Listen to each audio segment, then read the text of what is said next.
Hello बच्चों, कैसे हैं आप सभी। आई होप कि आप बहुत अच्छे होंगे। मैं वंदना गौड़ आपका स्वागत करती हूं और देखते हैं हम अगला जो पार्ट है वर्ण का कि अयोगवाह क्या होते हैं। सबसे पहले है कि अयोगवाह क्या है। अयोगवाह अ के योग से जो अर्थ वहन हो, जहाँ पर अ का अर्थ निकलता हो वहाँ पर क्या होता है, अयोगवाह। किसी स्वर के योग से जो सार्थक शब्द बनते हैं वे अयोगवाह होते हैं। जैसे अंगार, प्रातः और आपका अंधेरा। इनको अयोगवाह कितने होते हैं आपके, दो। कितने होते हैं, दो। ये ना स्वर में गिने जाते हो ना ही व्यंजन में गिने जाते हैं। ये कौन कौन से हैं, अंग और अह। तो अयोगवाह के आपसे सीधा सीधा प्रश्न पूछता है कि अयोगवाह का कितने भेद हैं, तो आप बताएंगे दो। कौन कौन से, एक अनुस्वार और आपका एक विसर्ग।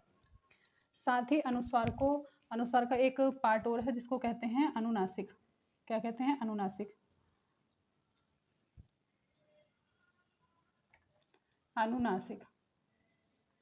तो अनुस्वार और अनुनासिक एक पार्ट में आ जाएंगे और आपके विसर्ग दूसरे पार्ट में आ जाएगा। कहने का अभिप्राय बस यही रहेगा कि अयोगवाह के जितने कितने भेद होते हैं, तो आप बताएंगे दो। कौन कौन से, अनुस्वार और आपके विसर्ग। देख लेते हैं अनुस्वार क्या है। अनुस्वार का चिन्ह बिंदु जो होता है एक बिंदु की तरह होता है। कैसा होता है, एक बिंदु लगा होता है, जैसे हंस, कंस या फिर आपका अंश, जहां पर एक बिंदु लगा हुआ है। और साथ ही अनुस्वार का जो उच्चारण स्थान है वो कौन किससे संबोधित होता है, आपका नाक से किया जाता है उसका। जब उच्चारित करते हैं हम, जैसे हंस, तो कहाँ से, नाक से हवा निकल रही है, नाक से जो है आप उच्चारित हो रहा है, तो उसको कहते हैं आपका अनुस्वार। आगे देखते हैं विसर्ग। विसर्ग किसको कहते हैं, विसर्ग जो जो पीछे दो बिंदु लगे होते हैं उनको कहते हैं विसर्ग। जैसे प्रातः, नमः, अंतः। ठीक है। और साथ ही हम देखेंगे अनुनासिक क्या है। अनुनासिक का चिन्ह जो होता है वो कैसा होता है, चंद्रमा के समान। तो इसे इसलिए कहते हैं चंद्र बिंदु। क्या कहते हैं इसको, चंद्र बिंदु। इसे चंद्र बिंदु भी कहते हैं। और इसको जब हम, इसका जो उच्चारित स्थान है, जो उच्चारण करते हैं हम इसका, तो उसका मुख और नाक दोनों ही का ही प्रयोग किया जाता है। वहीं से दोनों बोले जाते हैं, नाक से और मुख से। तो उन्हें कहते हैं अनुनासिक। क्या कहते हैं, अनुनासिक। जैसे गांव, सांप आदि। तो ये है आपके क्वेश्चन। आपसे सीधा सीधा यदि एग्जामिनर पूछता है कि अयोगवाह के भेद कितने, तो आप बताएंगे दो। कौन कौन से, अनुस्वार और आपका विसर्ग। साथ ही आपसे पूछा जाए कि अनुनासिक क्या है, तो अनुनासिक होता है प्रत्येक वर्ग का पंचमाक्षर। प्रत्येक वर्ग का पंचमाक्षर जो क्या कहलाता है, अनुनासिक। और इसको किस चीज से संबोधित किया जाता है, तो वो किया जाता है आपका चंद्र बिंदु से। किससे संबोधित किया जाता है या किससे उच्चारित किया जाता है, तो वो कहेंगे आप चंद्र बिंदु से बताया जाता है। एक बार देख लेंगे अयोगवाह के कितने भाग हो गए आपके, दो। कौन कौन से, अनुस्वार और विसर्ग। मेनतः आपके हिंदी में यही दो विसर्ग, सॉरी दो पार्ट हैं, अनुस्वार और विसर्ग। अनुनासिक के बारे में पूछेगा तो आप बताएंगे ये प्रत्येक वर्ग का पंचमाक्षर होता है। ठीक है। इससे आगे देखते हैं कि संयुक्त व्यंजन कौन कौन से होते हैं। तो इसके बाद हम देखते हैं हमारे संयुक्त व्यंजन। संयुक्त व्यंजन कौन कौन से होते हैं हमारे, तो संयुक्त व्यंजन दो अलग अलग व्यंजनों के, किसके, व्यंजनों के, दो अलग अलग व्यंजन हैं उनके योग से जो व्यंजन बनता है उसको कहते हैं हम संयुक्त व्यंजन। ठीक है। संयुक्त व्यंजनों की संख्या कितनी होती है आपकी, चार। कौन कौन सी, जो हमारा कक्षा वाला श होता है, श, त्रय, ज्ञ और श श्रमिक वाला श्रम। ये जो आपका श है, ये वाला श्रम वाला जो श्रमिक वाला होता है वो श। तो इनको ये बनते कैसे कैसे हैं हमारे, क प्लस श बराबर श, तय प्लस रे बराबर त्रय, जय प्लस अय बराबर ज्ञ, जो ज्ञ ज्ञानी वाला है वो, श प्लस रे बराबर श, श्रमिक वाला श। कई बार पूछ लेता है। और सबसे ज़्यादा ध्यान रखना है आपको कि जहाँ पर जो सा भी ऑप्शन आप सही करेंगे, अगर यदि आपसे पूछ लिया जाए श कौन से, किन व्यंजनों के मेल से बनता है, तो आपको पता होना चाहिए क और श, और साथ ही वह वाला क जिसके नीचे विसर्ग लगा हुआ है। जो विसर्ग लगा हुआ होगा वही आपका सही होगा। तो जिनके आगे विसर्ग लगा होता है वो आपके आधे हो जाएंगे, और उस आधे के साथ साथ जब श में मिलेंगे तो आपका कौन सा वाला बन जाएगा, कक्षा वाला श। ठीक है। उसके बाद है आपका पार्श्विक व्यंजन। पार्श्विक व्यंजन कौन कौन से होते हैं, सॉरी कौन सा है, तो एक ही है, कौन सा, ल। कौन सा होता है, ल। लय पार्श्विक व्यंजन है।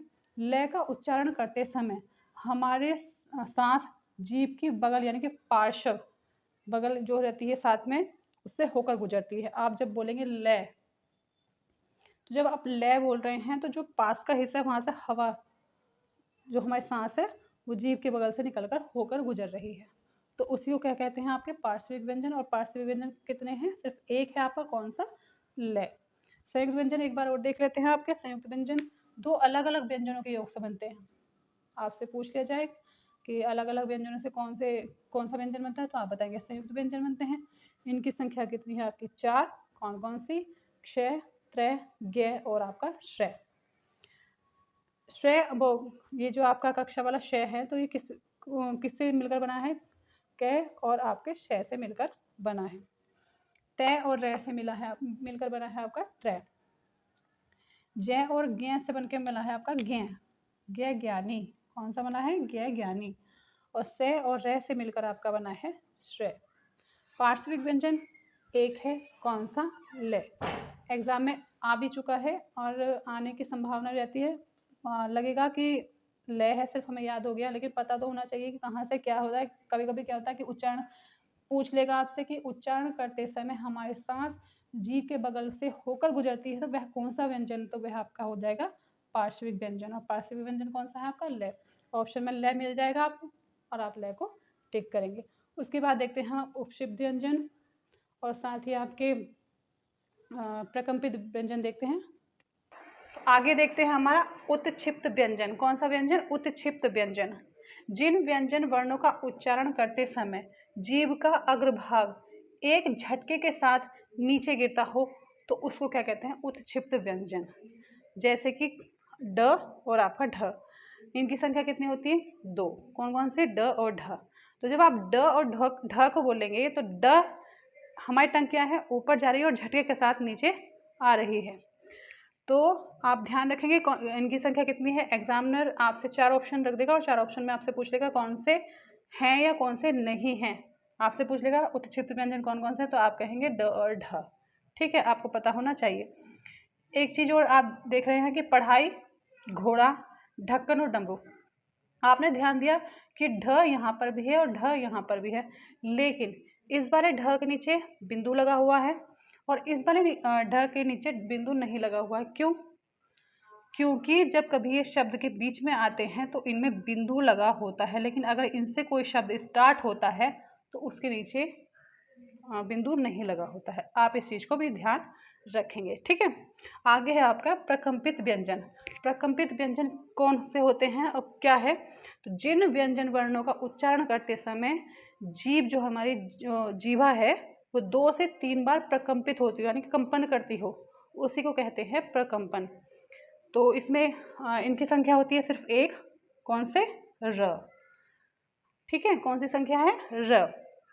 नाम से ही पता चल रहा है प्रकंपित, कंपन होने वाला, जिसको बोलने में कंपन हो, कितनी 2-3 बार कंपन हो रहा हो, वहीं पर आपका होता है कौन सा? प्रकंपित व्यंजन। और इसकी संख्या 1 होती है और कौन सा होता है? ये सिर्फ लय होता है, वो सॉरी रै होता है।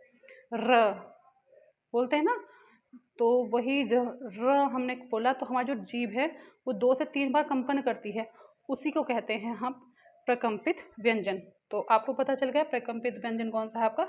र है। काकल्य व्यंजन। काकल्य व्यंजन क्या है? ऐसा व्यंजन जिनका उच्चारण प्रमुख रूप से कंठ द्वारा किया जाता है। कंठ द्वार के प्रयोग से किया जाता है। ठीक है, तो ऐसा व्यंजन, ऐसा कौन सा व्यंजन है? तो इसमें किया गया आपके है को शामिल। ठीक है, कौन से किसको शामिल किया गया? आपके है को।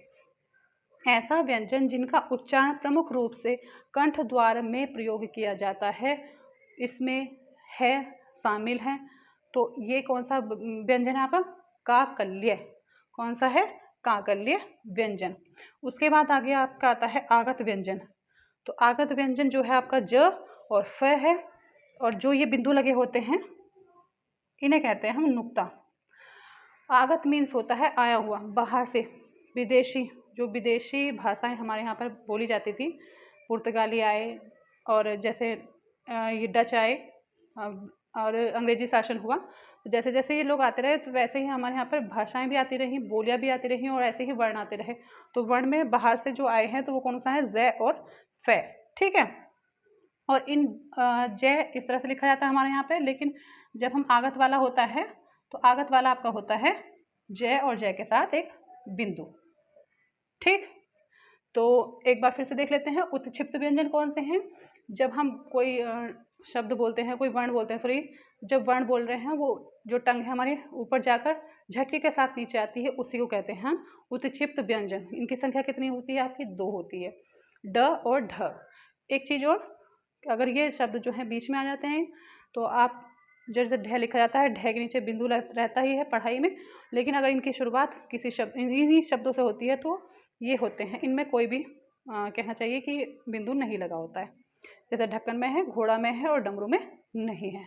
उसके बाद आपका आ गया प्रकंपित, यानी कि जिस वर्ण को बोलने में 2 से 3 बार हमारी जीभ का कंपन हो, उसी को कहते हैं प्रकंपित व्यंजन, और इसकी संख्या 1 है, और ये कौन सा है आपका, र है।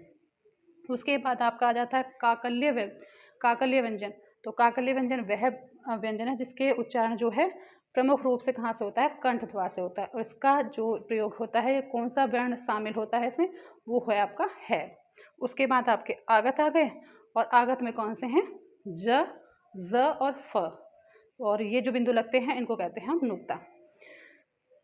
आज जो है ये जो जितना भी कंप्लीट हुआ है वर्ण, उसी के आधार पर जितने भी क्वेश्चन आपके बनते हैं हमसे, जितने क्वेश्चन अभी तक प्रीवियस ईयर में आ चुके हैं और या फिर जिनके आने की संभावना है, उस तरह के जितने भी प्रश्न आपसे जितने भी प्रश्न जो हैं आने की संभावनाएं हैं या आ चुके हैं, वो मैं आपको नेक्स्ट वीडियो में प्रश्नोत्तर 1 लाइनर में करा दूँगी। ठीक है, तो आप हमारे साथ जुड़े रहना, और यदि वीडियो अच्छी लगी हो तो वीडियो को लाइक करें, अपने दोस्तों के साथ शेयर करें, और ज़्यादा से ज़्यादा सब्सक्राइब करें। और साथ ही यदि कोई आपको सजेशन देना है तो आप कमेंट बॉक्स में जाकर कमेंट भी दे सकते हैं। ठीक है, तो मिलते हैं आपसे नेक्स्ट क्लास में, तब तक के लिए नमस्कार।